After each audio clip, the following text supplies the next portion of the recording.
Welcome to SciFi-preneurship, an Old Turtles podcast series that takes a look at how science fiction inspires people to envision the future and then create it. In this episode, we're talking about probably one of the most overall optimistic sci-fi works, which is the larger body of Star Trek.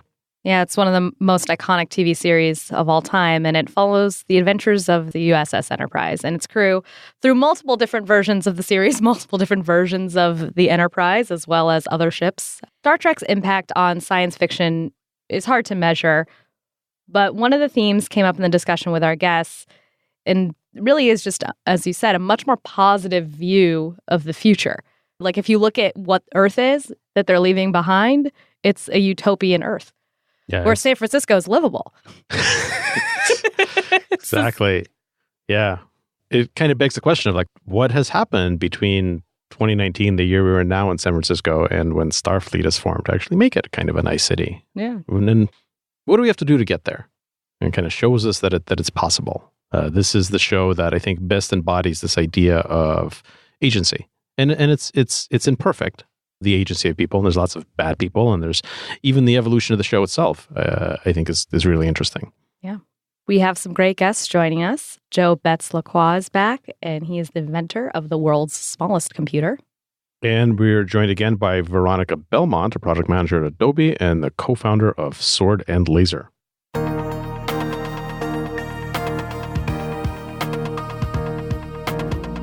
How old were you when you first saw Star Trek, and what was something that stuck with you? And you can talk about which series it was. I think this will likely span multiple series, not just the original or next gen. Oh, gosh. Okay. This is dating me, I'm sure. My first experience with Star Trek, I remember pretty clearly. So my dad was really into science fiction, and that was something he loved. And so I would always watch things like over his shoulder or peek in from the other room. I've always been a huge chicken. Like anything that's remotely stressful or dramatic always freaked me out, whether it be a television show or a movie. And the first Star Trek episode I remember seeing live on TV was the episode where Tasha Yar, spoiler alert, dies. And yeah, and it's a pretty dramatic, like intense scene. And it scarred me like big time. And so I couldn't watch Star Trek for years. Like I thought it was a scary show.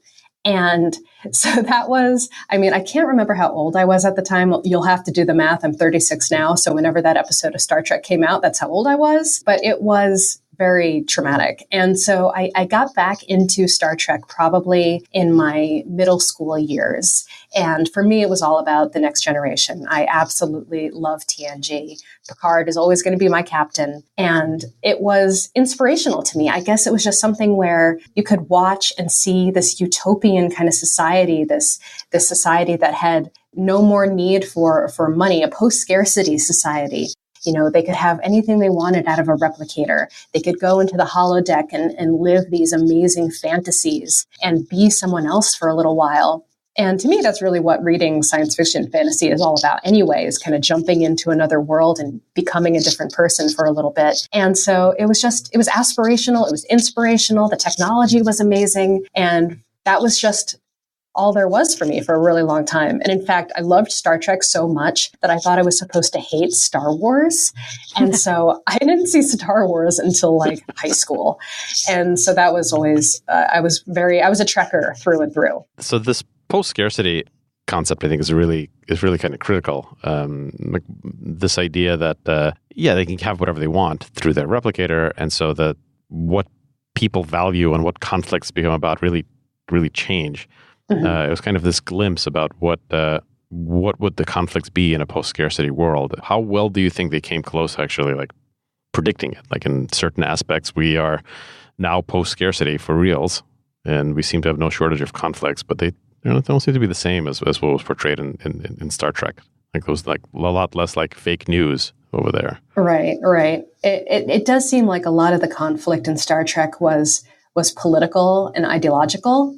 So you'd be dealing with a lot of issues between different races and species of people just trying to find common ground. And yet there was still a lot of greed, I think, especially later in like the DS9 series. I felt like greed and trying to land grab and trying to control were still huge motivating factors. And so it kind of points to the fact that even though they're post-scarcity, there's still things that people wanted to hoard or control, whether that be a solar system or a planet or a ship or whatever, what have you. I mean, there were still things that people desired. Yeah, Star Trek for me was the first optimistic portrayal that I remember seeing of the future. I think I'm older than you are. I'm 46. So I remember watching the original series as a little kid, like with my dad. My dad was, I think, mostly fascinated by, I don't think he really knew what was going on. We barely spoke English at the time. But I think my dad really liked Spock's eyebrows, and he kept saying check out his eyebrows. Those eyebrows are so weird. They're good eyebrows. Yeah, and it was very during that time. This would be, I was probably watching it in reruns in the 80s, so it had been off the air already at that point. But visions of the future typically there were really bleak, right? This was the height of Cold War. Future visions were always all apocalyptic or post-apocalyptic, and Star Trek was the first one that you kind of said, well, it's hopeful. We can, for the most part, things seemed better in that future, and technology seemed to make a difference, a positive difference. Yeah. There's been a lot of discussion about the correlation between the state of the world and what kind of fiction is being put out at the time. Right. And so it kind of aligns in a way that in the early 90s, when did TNG come out? I think it was 80, was it 88 or 91? I can't remember. It was in the 80s. In the 80s? Okay. So it was in the mid to late 80s. And I think people wanted something more positive then, like you said. And we're back in a cycle now where there's a lot of dark science fiction happening, a lot of dark fantasy. And I think people are getting ready for that next step of feeling positive again. And I wonder if that's the reason why there's going to be the new Captain Picard show, because people want to feel hopeful again. They want to have that ability to look into the future and say, okay, maybe things will work out. Yeah. Is there any episodes that you remember other than the death of Tasha Yar that stick with you? Yeah, there's a lot of them. I think Imzadi is one of my favorites. It's kind of a classic. I always love the back and forth between Riker and Troy. That was always my favorite one. And then anything having to do with Data and becoming more personality driven. I think when Data gets his cat, whose name is escaping me, I think it was Spot or something like that. The Ode to Spot. Yeah, and you wrote that whole amazing poem. Right. And to me, I loved that too. And then any of the period pieces where they go into the holodeck and become Private Eyes or do something like that. The Sherlock Holmes episodes. Yes. I'm a huge Sherlock Holmes nerd also. So crossovers into the Sherlock canon always get me giddy. And the Borg were always super scary. So anything with Locutus or those kinds of storylines where, Picard goes dark, I think that was cool too. So how do you think Star Trek broadly has influenced tech development, entrepreneurship, what people are thinking about and building? Oh, I mean, everything. It's fascinating to see things like tricorders basically existing at this point.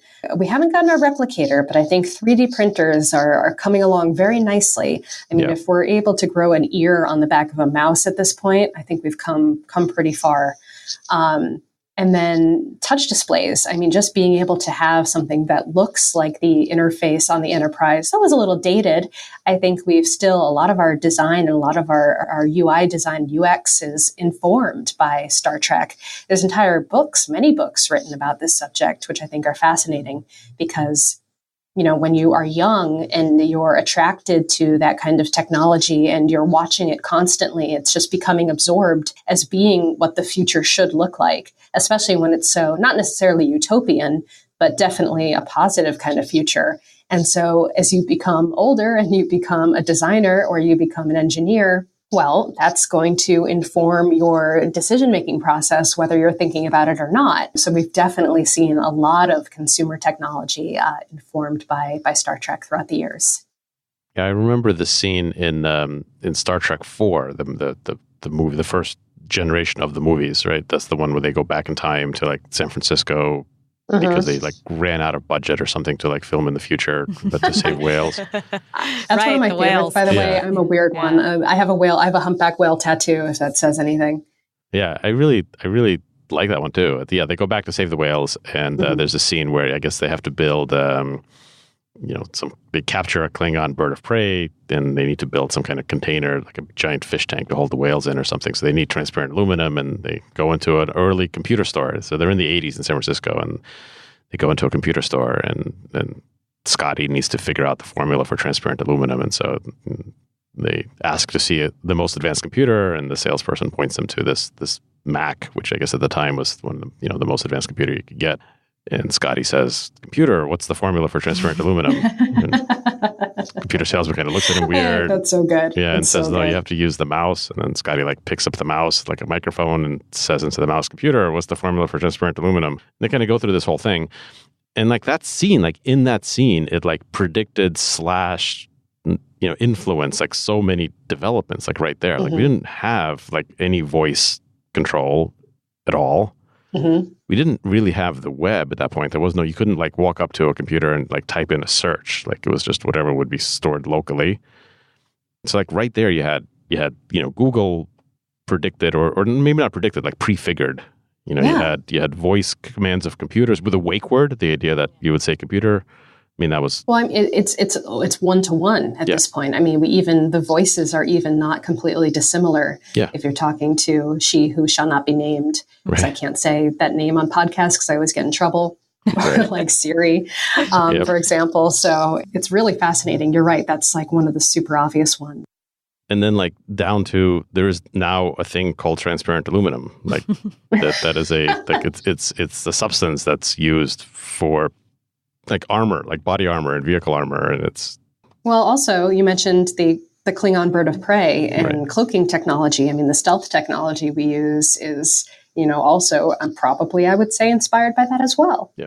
Yeah, it's back to one of the main themes we've been exploring in this series, that a lot of science fiction is a blueprint. And that's pretty clear with Star Trek. Yeah. So we had like this one scene that was played at that point. It was written for comic effect, right? That was the light comic effect portion of that movie. And a generation of nerds wound up watching that scene going like, well, yeah, maybe you should be able to talk to a computer, and maybe you should be able to just search for something and have it come up. And maybe there should be a thing called transparent aluminum. Make it so.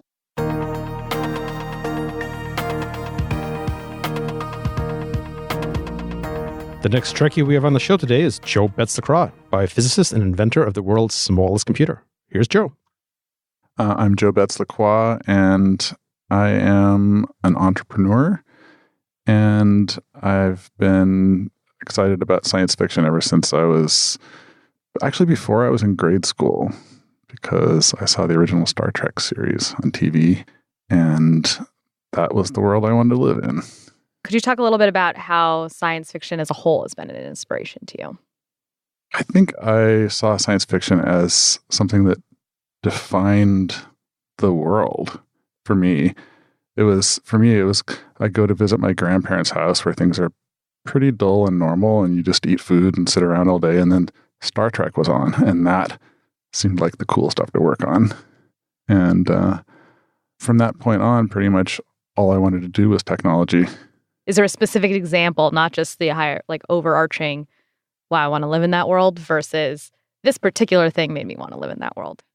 Well, I was always a fairly introspective kid, which is a sort of fancy way of saying a nerd, and I like to sit by myself and think about stuff and tinker with stuff and build stuff. And Star Trek, I think, was the first time when I saw nerds being the heroes of something. I mean, there was Kirk, who was definitely not a nerd, but then everybody else seemed to solve problems using technology. And it was like, I had a weird family life, but Star Trek was sort of like this new family kind of thing. It was like a microcosm of the whole world and cut off from everything. And it solved its problems technologically mostly. So is there a particular episode that you remember that really, or set of episodes or idea? In a way, it's sort of like the early mythology of my whole childhood. Like when I'm 7, I don't remember a lot of the specific details from when I'm 7. It's Right. more like it's just sort of this backdrop for how I see the rest of the world. Sadly, really remember at an emotional level some of the horrific sexist aspects of it. Like Kirk being this super studly, confident dude, and Macho man. these women sort of fawning over him, and the super like stick out the boobs kind of uniforms, and that took some kind of unlearning for me. Grateful for other things that I ran into later, like the Dispossessed or whatever, that presented some alternative viewpoints. I guess more than any specific episode, I remember the technologies, like the photon torpedoes and the tricorders and the communicators and the phasers and the beaming up and down from the planets and that kind of thing, and thinking about how those things could possibly work, wanting to build them and play with them. We've been talking about Star Trek a lot on this, kind of the series, both as an example of things that didn't so much predict technology as showed technology as a blueprint, and then just made people go out and make that stuff, like very directly and overtly. Mm-hmm.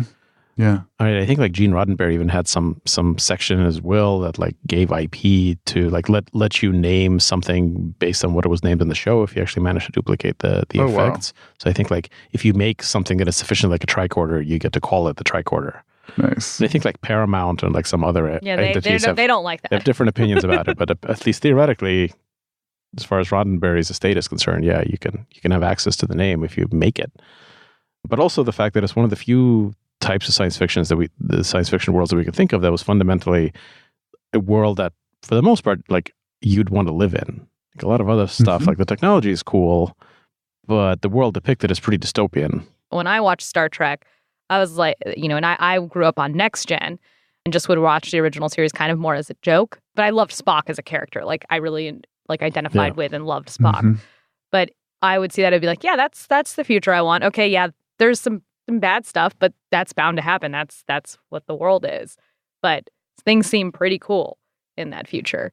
Spock to me was an example of, I can just relax and be myself and it's okay, and people will actually respect me. Whereas all the other media that I was used to from that era, the James Bonds and crap like that, the nerd characters had to either hide in a lab or they were evil. Mm-hmm. And Spock was the first time I saw one where it was like, yeah, this guy's respected. Everybody was like waiting for him to solve a problem, and then he does, and he's really badass. Yeah, Spock was, I think, the first character that I fundamentally identified with, like, period, anywhere, for exactly those reasons. For the heroes was this nerd who was actually kind of a badass, although didn't get to do that very much, and it was because he could figure stuff out, and super humble, which was beautiful. Yeah, unlike Kirk. So yeah, I think Spock was probably the first character I'm like aware of that I kind of saw myself in, like as an aspirational thing. Like I never really tried to model myself after anyone before Spock. Mm-hmm. And then evil Spock and Through a Mirror Darkly kind of showed me the potential of having a goatee. What are some of the technologies from Star Trek that you kind of wanted to make real? Well, certainly the transporters, tricorders. I feel like there's been more progress on the tricorder than the transporter. Yeah. There's a startup, I don't know, it was like 8 years ago or so now, trying to make a tricorder that talked about it too much and didn't really end up delivering, which I found really disappointing. Yeah. The X Prize did a whole prize on it, right? Yeah. Subsequent to that, Even at this moment, I think I still have Do you still have that RFID in you? An RFID chip in my gut that I swallowed a few days ago. That I can hold a tricorder-sized device in front of my tummy right now, and it'll read out internal processes going on. Oh, cool. What is that? I mean, it's not super fancy, but right now it'll read out a unique ID, so I know that I'm myself, and my internal body temperature to a 10th of a degree centigrade. That's cool. I want that. Yeah, I mean, I wear like I should have brought one. I definitely want that. I mean, I've been wearing on and off a continuous glucose monitor for a while just to kind of check. Is that your ankle bracelet? No, the ankle bracelet is something totally different. The ankle bracelet induces high heart rate variability. So I've been trying to make myself an android more and more. Yeah, because I saw the ankle bracelet and I was like, I should bring that up at some point. Yeah.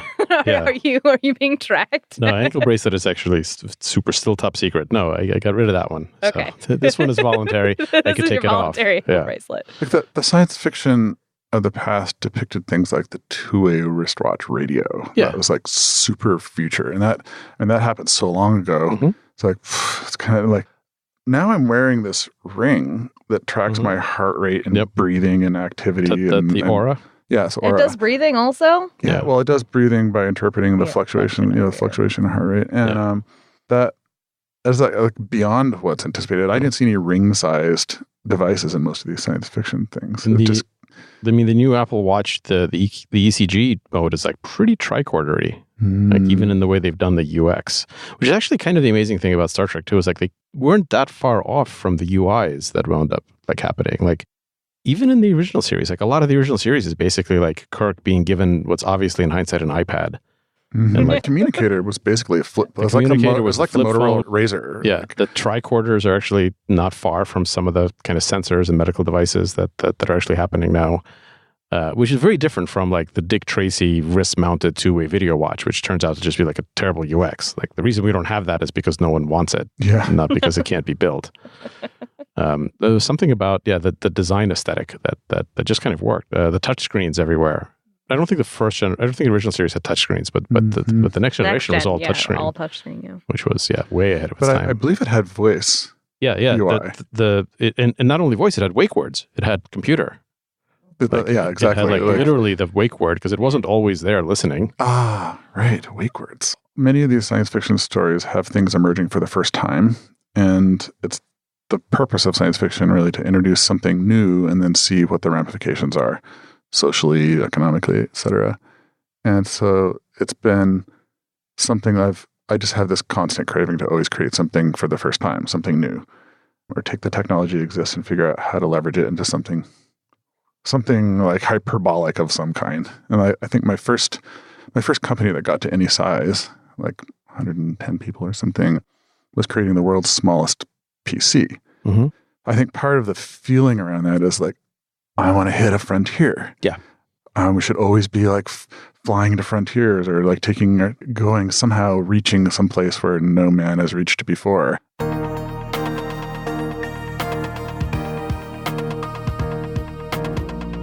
Thanks, Joe. And that wraps up our episode about Star Trek.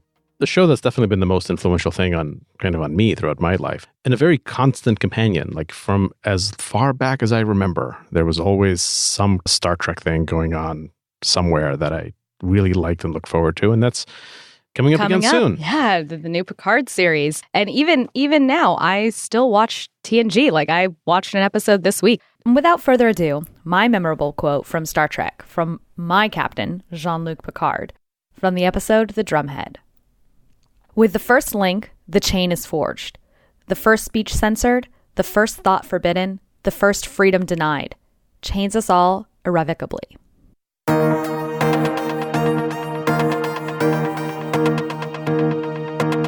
This podcast is a production of the All Turtles Worldwide Media Empire. We recorded this episode in the world-class Donatello Studios in San Francisco, California, while drinking tea, Earl Grey, hot.